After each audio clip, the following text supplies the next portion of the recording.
Om Swastiastu, selamat pagi, salam sejahtera untuk kita semua. Terima kasih atas waktu yang diberikan kepada saya. Pada hari ini, saya akan melaksanakan ujian skripsi dengan judul Implementasi SAK-MKM dalam penyusunan laporan keuangan, studi kasus pada UD Bihanta Sukasi, Desa Tigawasa. Perkenalkan, nama saya IKD Indra Dwi Priyanto, Program Studi S1 Akuntansi, Universitas Pendidikan Ganesha.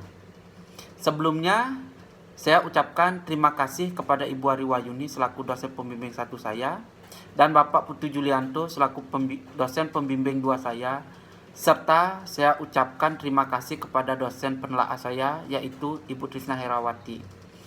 Skripsi yang saya buat terdiri dari 5 bagian, yaitu yang pertama pendahuluan, yang kedua kajian teori, yang ketiga metode penelitian, yang keempat hasil dan pembahasan, dan yang kelima penutup. Untuk mempersingkat waktu, pertama saya menjelaskan tentang latar belakang.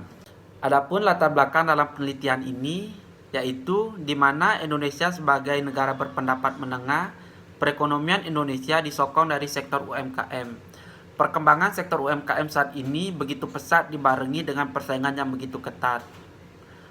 Pemerintah telah membuat peraturan tentang UMKM yang dimana Peraturan Pemerintah Republik Indonesia Nomor 17 Tahun 2013 tentang pelaksanaan Undang-Undang Nomor 20 Tahun 2008 tentang usaha mikro, kecil, dan menengah.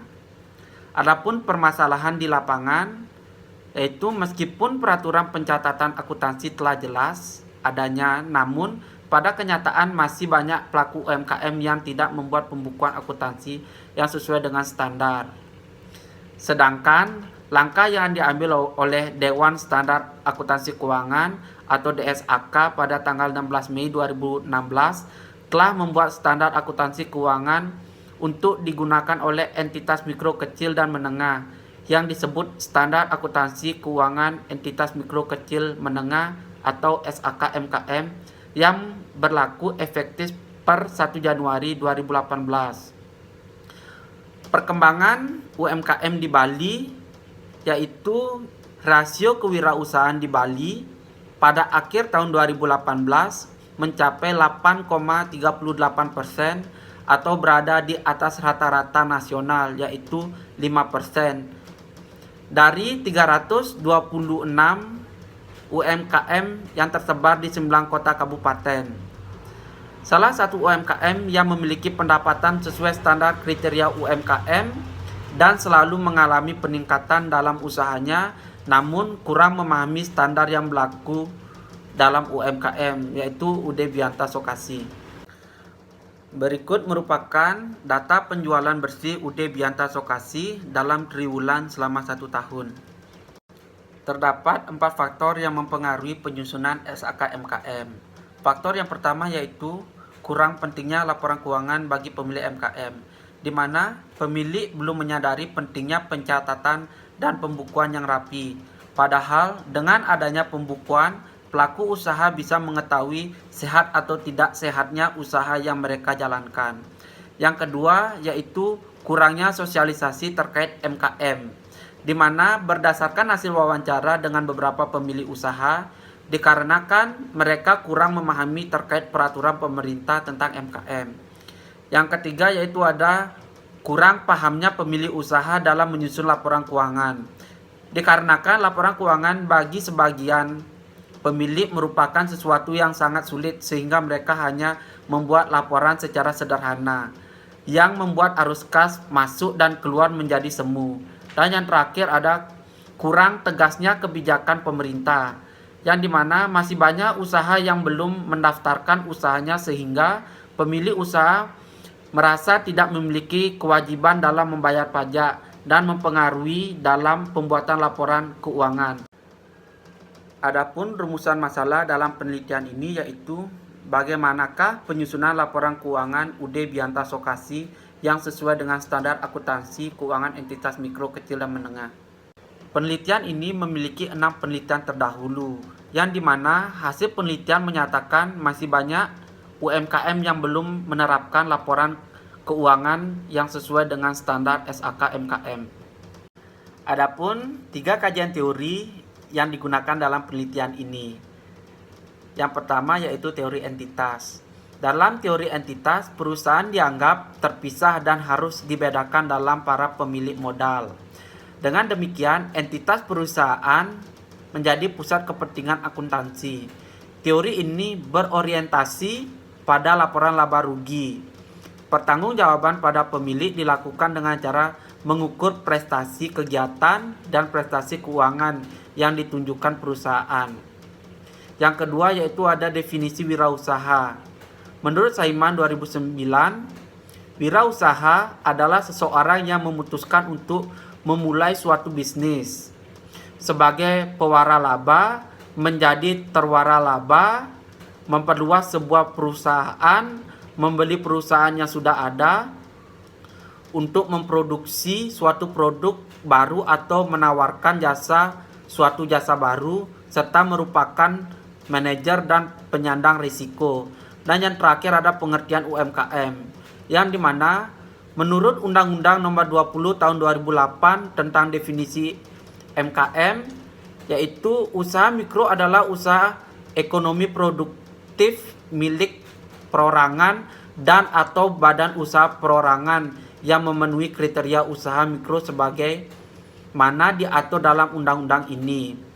Usaha kecil adalah usaha ekonomi produktif berdiri sendiri yang dilakukan oleh orang perorangan atau badan usaha yang bukan merupakan anak perusahaan atau bukan cabang perusahaan.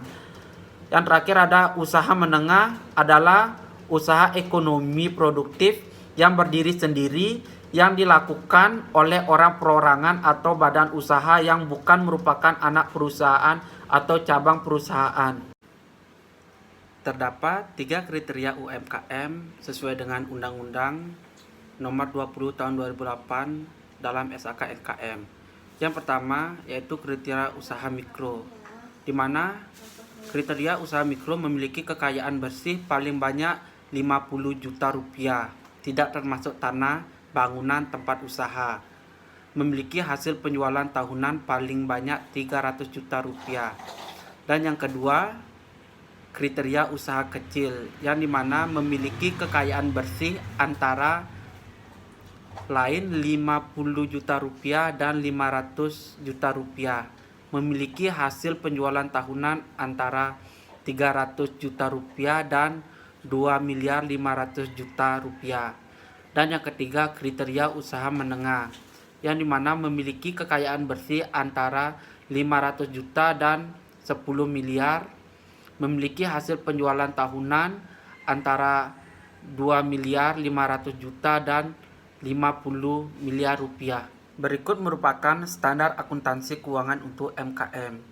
Ikatan Akuntan Indonesia telah menerbitkan Standar Akuntansi Keuangan Entitas Mikro Kecil dan Menengah atau SAKMKM disahkan oleh Dewan Standar Akuntansi Keuangan pada tanggal 18 Mei 2016.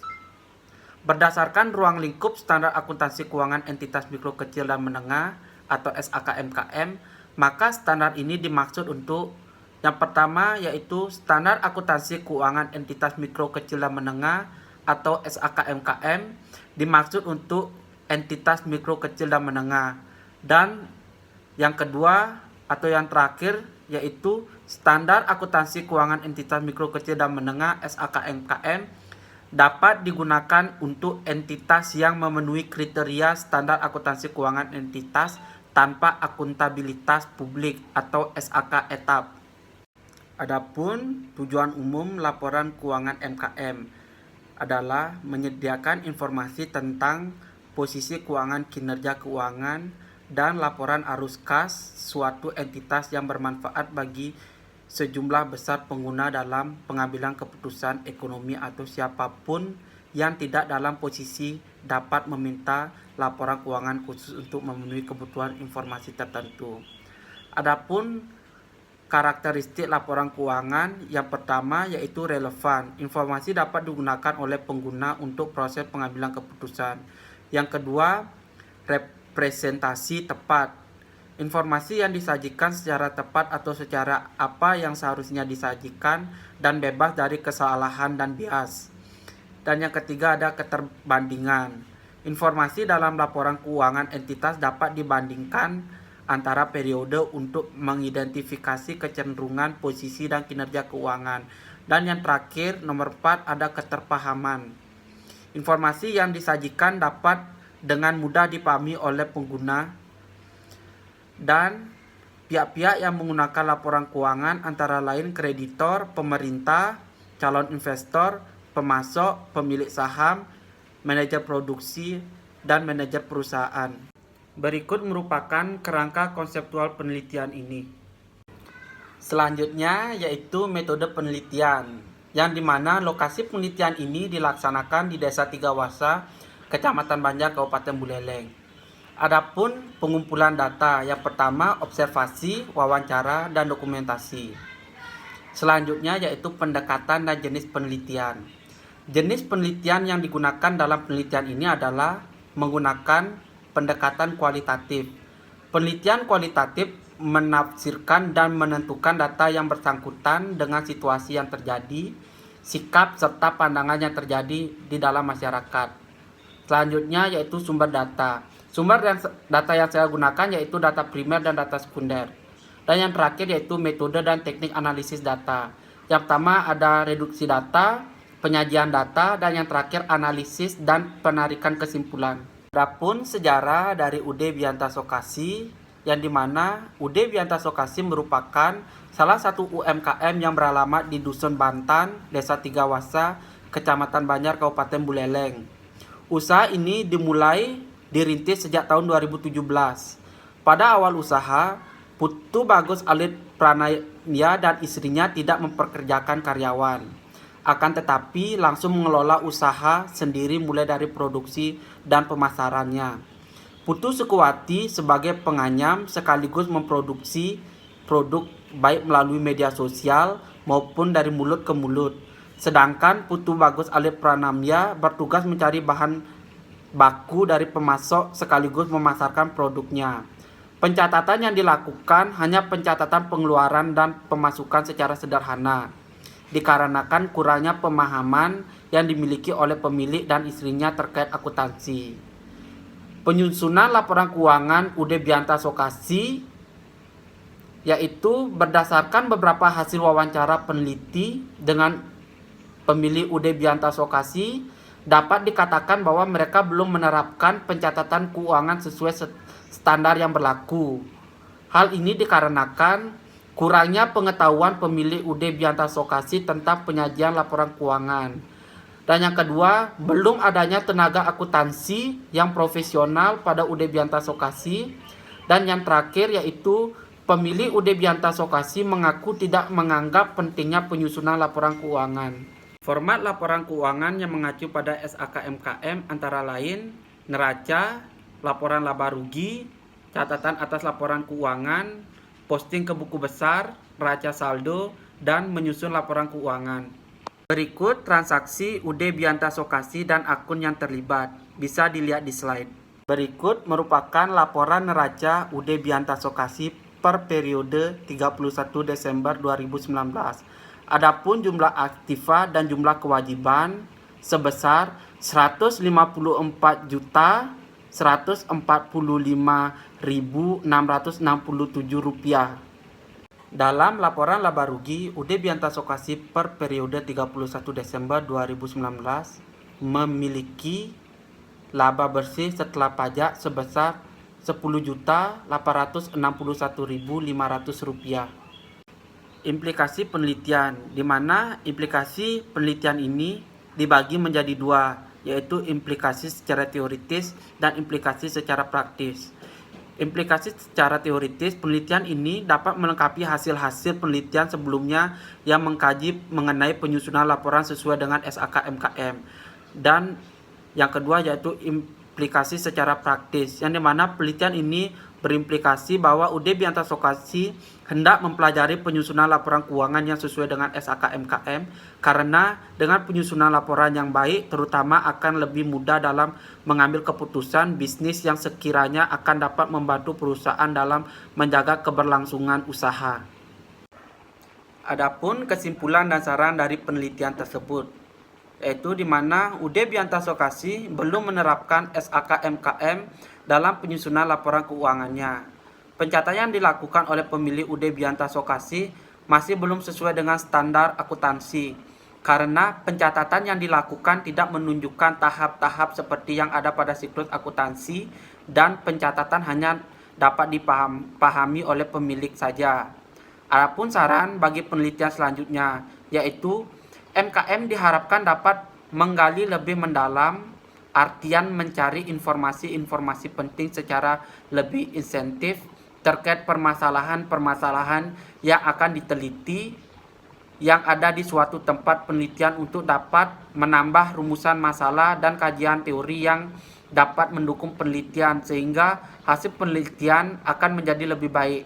Dan yang kedua, bagi UD Bianta Sokasi diharapkan dapat mempelajari penyusunan laporan keuangan sesuai dengan SAK-MKM. Karena dengan penyusunan laporan keuangan yang baik tentunya akan lebih mudah untuk mengambil keputusan bisnis yang sekiranya akan dapat membantu perusahaan dalam menjaga keberlangsungan usahanya. Baik, sekian presentasi dari hasil penelitian saya. Apabila ada salah kata, saya minta maaf. Terima kasih. Om Santi Santi Santi Om.